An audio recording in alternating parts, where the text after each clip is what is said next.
ప్రస్తుతం మీనరాశి వారికి ఏలినాటి శని ప్రభావం ఉంది. అయితే వీరికి ఏ సంవత్సరంలో ఏలినాటి శని పూర్తవుతుంది, ఈ ఏలినాటి శని ప్రభావం వల్ల వీరికి కలిగే నష్టాలు ఏమిటి అనే విషయాలను ఈ వీడియోలో తెలుసుకుందాం. సాధారణంగా ఏలినాటి శని మొత్తం 7.5 సంవత్సరాల కాలం ఉంటుంది. ఇది 3 దశలుగా విభజించబడి ఉంటుంది. ప్రతి దశ దాదాపుగా 2.5 సంవత్సరాల పాటు కొనసాగుతూ ఉంటుంది. మీనరాశి వారికి జనవరి 17, 2023న శని కుంభరాశిలో ప్రవేశించడం ద్వారా ఏలినాటి శని ప్రారంభమైంది. మరియు ఈ తేదీ నుండి సుమారు మార్చి 29, 2025 వరకు మొదటి దశ అంటే వ్యయ స్థానంలో శని సంచారం జరిగింది. ఈ మొదటి దశలో మీనరాశి వారు ముఖ్యంగా ఖర్చులు పెరగటము, అనవసరమైన నష్టాలు, నిద్రలేమి మరియు ఆరోగ్య సమస్యలు వంటి ఇబ్బందులను ఎదుర్కొని ఉంటారు.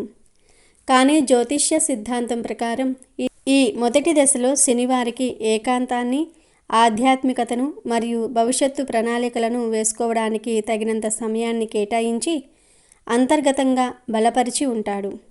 ఇప్పటికే వీరికి ఏలినాటి శని మొదటి దశ పూర్తి అయిపోయింది. కాబట్టి ఇప్పుడు మనం దృష్టి పెట్టాల్సింది 2వ దశ మరియు 3వ దశలపైన.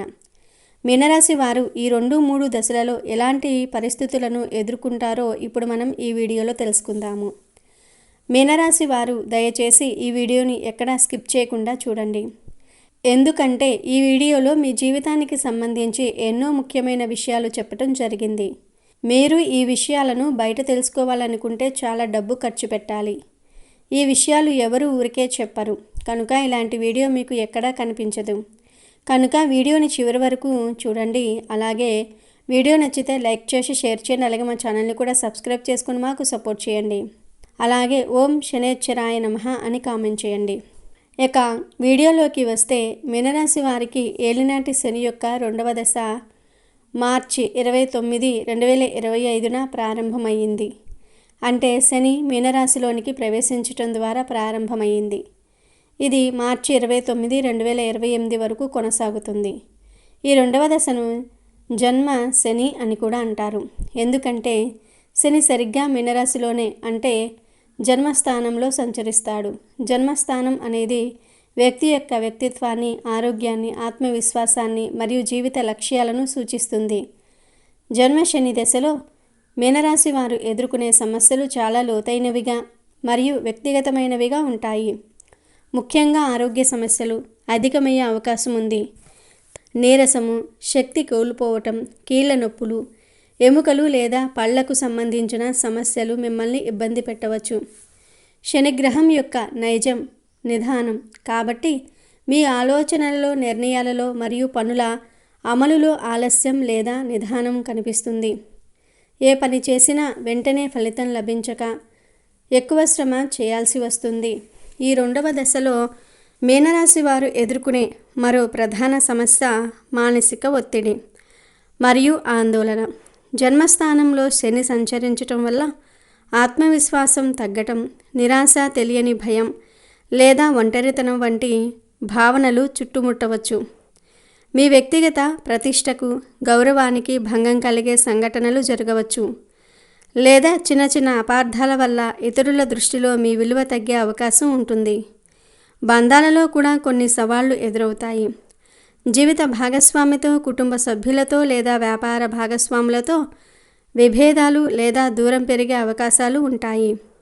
కొత్తగా ఏదైనా ముఖ్యమైన పెద్ద పనిని ప్రారంభించడానికి ఈ దశ అంత అనుకూలమైనది కాదు. ఎందుకంటే శని ఆలస్యాన్ని సూచిస్తాడు. ఈ దశలో మీరు అనవసరమైన వాదనలు, కోర్టు వ్యవహారాలకు దూరంగా ఉండాలి. ఎందుకంటే శని న్యాయాన్ని, ధర్మాన్ని బోధించేవాడు కాబట్టి అన్యాయంగా ప్రవర్తిస్తే ఖచ్చితంగా శిక్ష అనుభవించాల్సి ఉంటుంది. ఈ జన్మ శని దశ మీ రాశివారికి తమను తాము పూర్తిగా తెలుసుకోవడానికి, వ్యక్తిత్వాన్ని మెరుగుపరుచుకోవడానికి మరియు భవిష్యత్తు కోసం గట్టి పునాది వేసుకోవడానికి ఉపయోగపడే కాలం.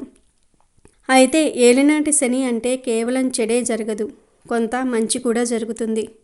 శనిదేవుడు కష్టాన్ని మాత్రమే కాకుండా దాని వెనుక ఉన్న స్థిరత్వాన్ని మరియు పరిపక్వతను కూడా ఇస్తాడు.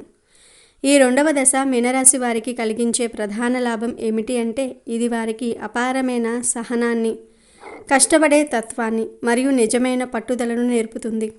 మీరు ఎదుర్కొనే ప్రతి సమస్య మిమ్మల్ని మానసికంగా, ఆధ్యాత్మికంగా మరింత బలంగా తయారు చేస్తుంది.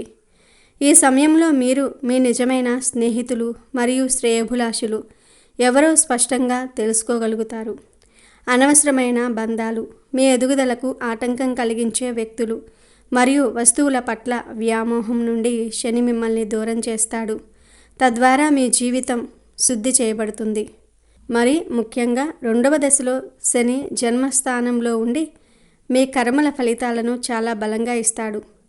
మీరు గతంలో చేసిన మంచి కర్మల ఫలితంగా ఈ కష్టకాలంలో కూడా అనుకోని సహాయం, సమస్యల నుండి గట్టెక్కే దారి లేదా గట్టి పునాది వేయడానికి అవకాశం లభిస్తుంది. మీరు ఈ దశలో ఆధ్యాత్మికత వైపు దృష్టి సారిస్తే శని మీకు గొప్ప జ్ఞానం మరియు శాంతిని ప్రసాదిస్తాడు. మీనరాశి అనేది సహజంగానే ఆధ్యాత్మికతను సూచిస్తుంది. కాబట్టి ఈ దశలో మీరు ధ్యానం, పూజలు వంటి వాటిపై దృష్టి పెడితే శని యొక్క ప్రతికూల ప్రభావం చాలా వరకు తగ్గి మీరు జీవిత సత్యాలను గ్రహించగలుగుతారు. ఈ దశలో మీరు కష్టపడి నిర్మించుకున్న దేనినైనా శని స్థిరంగా, శాశ్వతంగా ఉంచుతాడు. ఇక ఏలినాటి శని యొక్క 3వ దశ సుమారుగా మార్చి 29, 2028న అంటే శని మేషరాశిలోనికి ప్రవేశించటం ద్వారా ప్రారంభమవుతుంది. మరియు ఇది సుమారు జూన్ 3, 2030 వరకు కొనసాగుతుంది. ఈ దశలో శని మీనరాశికి సరిగ్గా 2వ ఇంట్లో అంటే ధన, కుటుంబ స్థానంలో సంచరిస్తాడు. ఏలినాటి శని యొక్క 3వ దశ మొదటి 2 దశల కంటే కొంత సులభంగా మరియు ఉపశమనంగా ఉన్నప్పటికీ ఆర్థిక మరియు కుటుంబపరమైన సవాళ్లను తప్పక ఇస్తుంది. ఈ 3వ దశలో మీనరాశి వారు ఎదుర్కొనే ప్రధాన సమస్యలు ఆర్థిక స్థిరత్వం లేకపోవటం, ధనాన్ని సంపాదించడంలో ఆలస్యం, ఆటంకాలు లేదా అనుకున్నంత స్థాయిలో ధనలబ్ధి లేకపోవటం వంటివి జరుగుతూ ఉంటాయి. చేసిన కృషికి తగినంత ఆర్థిక ఫలితం దక్కకపోవచ్చు. అప్పుల భారం పెరగకుండా జాగ్రత్త వహించాలి. అలాగే ఈ 2వ ఇల్లు కుటుంబాన్ని సూచిస్తుంది కాబట్టి కుటుంబ సభ్యులతో చిన్న చిన్న విభేదాలు, అపార్థాలు లేదా కుటుంబంలో ముఖ్యమైన బాధ్యతలు మీపై ఉండటం వంటివి జరుగుతాయి. మీ కుటుంబ సభ్యుల ఆరోగ్యం లేదా ఆర్థిక సమస్యలు కూడా మీపై భారం మోపవచ్చు. ఈ స్థానంలో శని సంచారం వల్ల మీ మాట తీరుపై మీరు చాలా అప్రమత్తంగా ఉండాలి. మీరు మాట్లాడే విధానం, ఎంచుకునే పదాలు ఇతరులతో అపార్థాలకు లేదా సంబంధాలు చెడిపోవడానికి దారితీయవచ్చు. ఈ 3వ దశ మీనరాశి వారికి కలిగించే ముఖ్యమైన లాభం ఏమిటి అంటే ఇది వారికి ఆర్థిక నిర్వహణ గురించి ఒక గొప్ప పాఠాన్ని నేర్పుతుంది. మీరు పొదుపు యొక్క విలువను మరియు ధనాన్ని ఎలా స్థిరంగా ఉంచుకోవాలో నేర్చుకుంటారు. 2వ దశలో కష్టపడి సంపాదించిన జ్ఞానాన్ని ఉపయోగించి ఈ దశలో మీరు కొత్త ఆదాయ మార్గాలను అన్వేషించగలుగుతారు. శని 3వ దశ ముగింపుకు వచ్చేసరికి సరైన మార్గంలో కష్టపడిన వారికి ఆశించిన ఆర్థిక స్థిరత్వాన్ని మరియు సంపదను ఇవ్వడానికి ప్రయత్నిస్తాడు. మీనరాశి వారు ఈ దశలో పొదుపుపై దృష్టి సారించటం, కుటుంబ సభ్యులతో సున్నితంగా వ్యవహరించటం మరియు మాటను అదుపులో ఉంచుకోవటం వల్ల సమస్యలు తగ్గుతాయి. మరియు శనిదేవుడి అనుగ్రహం లభించి ఏలినాటి శని మొత్తం ముగిసిన తర్వాత మీరు ఆర్థికంగా, మానసికంగా, ఆధ్యాత్మికంగా మునుపటి కంటే చాలా బలంగా మరియు స్థిరంగా ఉంటారు. మీనరాశి వారికి ఏలినాటి శని ప్రభావం పూర్తిగా ముగియాలంటే శనిగ్రహం మీనరాశికి తర్వాత ఉన్న మేషరాశిని దాటి వృషభ రాశిలోనికి ప్రవేశించిన తర్వాత ముగుస్తుంది. ఈ విధంగా సుమారుగా జూన్ 3, 2030 నాటికి శని వృషభ రాశిలోనికి ప్రవేశించటం ద్వారా మీనరాశి వారికి ఏలినాటి శని ప్రభావం పూర్తి స్థాయిలో ముగుస్తుంది. ఈ మొత్తం 7.5 సంవత్సరాల కాలం మీనరాశి వారి జీవితానికి ఒక శుద్ధి ప్రక్రియగా పనిచేస్తుంది. ఇక మీనరాశి వారు ఏలినాటి శని ప్రభావాన్ని తగ్గించుకోవడానికి చేయవలసిన పరిహారాల గురించి వివరంగా చూద్దాం. శనిదేవుడు కర్మకారకుడు, న్యాయమూర్తి. అందువల్ల శని ప్రభావం తగ్గాలంటే కేవలం పూజలు, మంత్రాలు మాత్రమే కాకుండా మన ప్రవర్తనలో, కర్మలలో కూడా మార్పు రావాలి. శనిదేవుడికి ఇష్టమైన క్రమశిక్షణ, సత్యము, కష్టపడే తత్వం మరియు నిరాడంబరత. శనిదేవుడిని శాంతింపజేయడానికి ప్రధాన పరిహారం ఆయనకు సంబంధించిన పూజలు, మంత్రాలు చేయటం.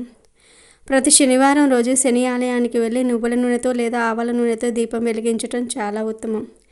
మీనరాశి వారు ముఖ్యంగా శనిదేవుని ఉద్దేశించి ఓం శం శనైశ్చరాయ నమః అనే శని మూల మంత్రాన్ని రోజుకు కనీసం 108 సార్లు జపించటం వల్ల శని ప్రభావం తగ్గుతుంది. అలాగే శని చాలీస లేదా దశరథ ప్రోక్త శని స్తోత్రం ప్రతిరోజు పఠించటం వల్ల శని యొక్క కఠినమైన దృష్టి మృదువుగా మారుతుంది. హనుమంతుడి ఆరాధన శని బాధల నుండి అత్యంత శక్తివంతమైన ఉపశమనాన్ని ఇస్తుంది. కాబట్టి ప్రతి మంగళవారం లేదా శనివారం హనుమాన్ చాలీసా పఠించటం లేదా హనుమాన్ ఆలయాన్ని సందర్శించటం అత్యంత ప్రభావవంతమైన పరిహారం. శనిదేవుడికి అత్యంత ప్రీతిపాత్రమైనది దాన ధర్మాలు మరియు నిస్సహాయులకు సేవ చేయటం. మీనరాశి వారు ప్రతి శనివారం నాడు శనిదేవుడికి ఇష్టమైన నలుపు రంగు వస్తువులను, ముఖ్యంగా నల్ల నువ్వులు, నల్ల వస్త్రాలు, ఇనుముతో చేసిన వస్తువులు లేదా ఆవాల నూనె వంటి వాటిని పేదవారికి లేదా అవసరమైన వారికి దానం చేయాలి. ముఖ్యంగా నిరుపేదలు, వృద్ధులు, వికలాంగులు మరియు శారీరక శ్రమ చేసే కార్మికులకు సేవ చేయటం లేదా వారికి సహాయం చేయటం వల్ల శనిదేవుడు చాలా సంతోషిస్తాడు. శని వృద్ధులకు మరియు పేదవారికి ప్రాతినిధ్యం వహిస్తాడు. కాబట్టి వారికి సాయం చేయటం అంటే శనిదేవుని నేరుగా సేవించినట్లే. వీలైతే వృద్ధాశ్రమాలలో సేవ చేయటం లేదా వారికి ఆహారం అందించటం చాలా మంచిది. పక్షులకు నల్ల నువ్వులు కలిపిన ఆహారం ఇవ్వటం కూడా శని దోషాన్ని తగ్గిస్తుంది. ఏలినాటి శని సమయంలో మీనరాశి వారు తమ దైనందిన జీవితంలో క్రమశిక్షణ మరియు సమయపాలన పాటించడం శనిదేవుని మెప్పించడానికి అత్యుత్తమ మార్గం. ఆలస్యం చేయకుండా పనులు పూర్తి చేయటం, ఇచ్చిన మాట నిలబెట్టుకోవటం చాలా ముఖ్యం. సత్యం మాట్లాడడం మరియు అన్యాయానికి దూరంగా ఉండటం శని దృష్టిలో మీ ప్రతిష్టను పెంచుతుంది. పరిశ్రమ మరియు కష్టపడే తత్వం పెంచుకోవాలి. ఇతరుల పట్ల దయగా, వినయంగా ఉండటం వల్ల సమస్యలు తగ్గుతాయి. ముఖ్యంగా ఆర్థికపరమైన విషయాలలో చాలా జాగ్రత్త వహించాలి.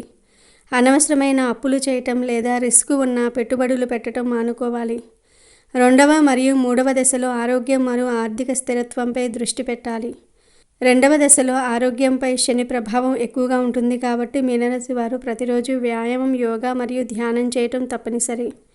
ధ్యానం మానసిక ఒత్తిడిని, ఆందోళనను తగ్గిస్తుంది మరియు నిర్ణయాలు తీసుకోవటంలో స్పష్టతను ఇస్తుంది. నిద్రలేమి సమస్య ఉంటే పడుకునే ముందు పాదాలకు నువ్వుల నూనెతో మసాజ్ చేసుకోవటం ప్రశాంతతనిస్తుంది.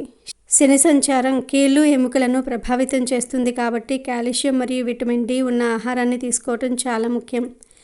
ఏలినాటి శని కాలంలో నల్ల మినుములు, నువ్వులు వంటి శనికి ప్రీతిపాత్రమైన ఆహార పదార్థాలను తినటం వల్ల కొంత ఉపశమనం లభిస్తుంది. మీనరాశి వారికి ఈ ఏలినాటి శని అనేది ఒక పరీక్షా కాలం, కానీ అంతిమంగా ఇది వారి జీవితంలో గొప్ప పరివర్తన మరియు స్థిరత్వాన్ని తెస్తుంది. ఈ 7.5 సంవత్సరాలు ఇప్పుడు మనం చెప్పుకున్న విధంగా పరిహారాలు పాటిస్తూ ధైర్యంగా, నిజాయితీగా కష్టపడి ముందుకు సాగితే శనిదేవుడు మీకు అద్భుతమైన ఫలితాలను మరియు దీర్ఘకాలిక స్థిరత్వాన్ని ప్రసాదిస్తాడు. శని ఎప్పుడూ న్యాయం వైపే ఉంటాడు గనుక ధర్మబద్ధమైన జీవితాన్ని గడపటం అన్నిటికంటే ముఖ్యమైన పరిహారం అని గుర్తుంచుకోండి.